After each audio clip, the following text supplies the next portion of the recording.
नमस्कार. आज 14 फेब्रुवारी. आजच्या दिवशी देश विदेशात अशा काही ठळक घडामोडी घडलेल्या आहेत ज्यांची नोंद इतिहासात घेतली गेली आहे. चला तर मग जाणून घेऊया आज घडलेल्या काही महत्त्वाच्या घटनांबद्दल.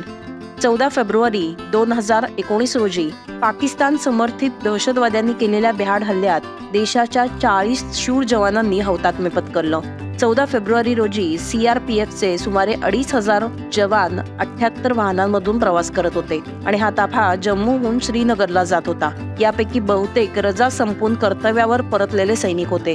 हा ताफा पुलवामामध्ये असताना 350 किलो स्फोटकांनी भरलेली SUV या काफिल्यात समाविष्ट असलेल्या बसला धडकली आणि मोठा स्फोट झाला. हा स्फोट इतका जोरदार होता की बसचे तुकडे झाले. पाकिस्तानमधल्या जैश-ए-मोहम्मद या दहशतवादी संघटनेनं या हल्ल्याची जबाबदारी स्वीकारली. यामध्ये जवळपास 40 जवान शहीद झाले तर अनेक जण जखमी झाले. मात्र त्याचवेळी या हल्ल्याच्या अवघ्या 13 दिवसानंतर भारताने शत्रूच्या घरात घुसून त्याला धडा शिकवला.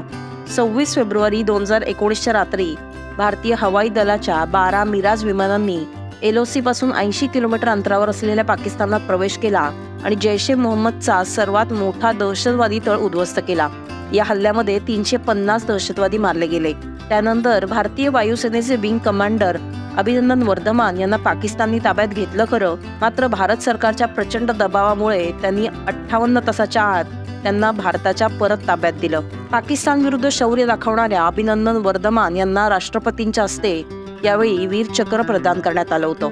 14 फेब्रुवारी 1952 रोजी देशाच्या माजी परराष्ट्र मंत्री आणि भाजप नेत्या सुषमा स्वराज यांचा जन्म हरियाणाच्या अंबाला कॅन्टोन्मेंटमध्ये झाला.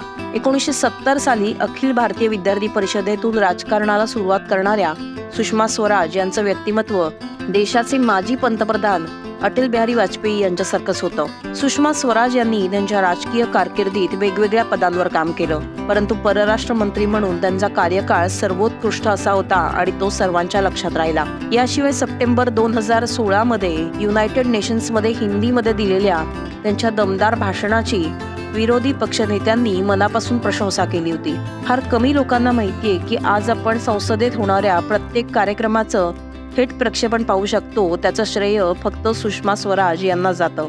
अटल बिहारी वाजपेयी यांच्या सरकारच्या काळात सुषमा स्वराज यांनी माहिती आणि प्रसारण मंत्री असताना संसदेचं थेट प्रक्षेपण सुरू केलं होतं. इतकंच नव्हे तर सुषमा स्वराज यांनी परराष्ट्र मंत्री असताना सुमारे 90,000 लोकांना मदत केली होती. त्यांनी इतर देशांमध्ये अडकलेल्या अनेक भारतीयांना सुखरूप भारतात परत आणलं. यावेळी सुषमा स्वराज या फक्त एका ट्विटच्या अंतरावर लोकांना मदत करण्यासाठी कायम तत्पर असत. सुषमा स्वराज यांचं 6 ऑगस्ट 2019 रोजी दिल्लीत निधन झालं. आज संतश्रेष्ठ तुकाराम महाराज यांची जयंती. त्यांचा जन्म वसंत माघ शुद्ध पंचमीला शके 1530 रोजी देहू या गावात झाला. तुकाराम महाराजांना जगद्गुरू म्हणून ओळखलं जातं.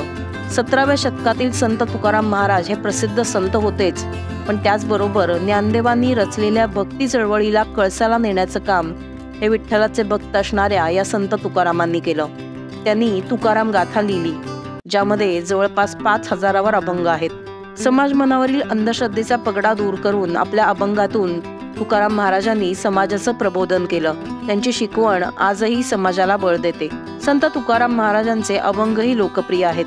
त्यांच्या अभंगातून आणि विचारांमधून आजही सर्वांना प्रेरणा मिळते.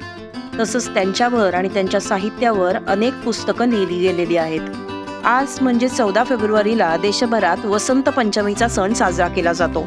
हा सण दरवर्षी माघ महिन्याच्या शुक्ल पक्षाच्या 5व्या तिथीला साजरा केला जातो.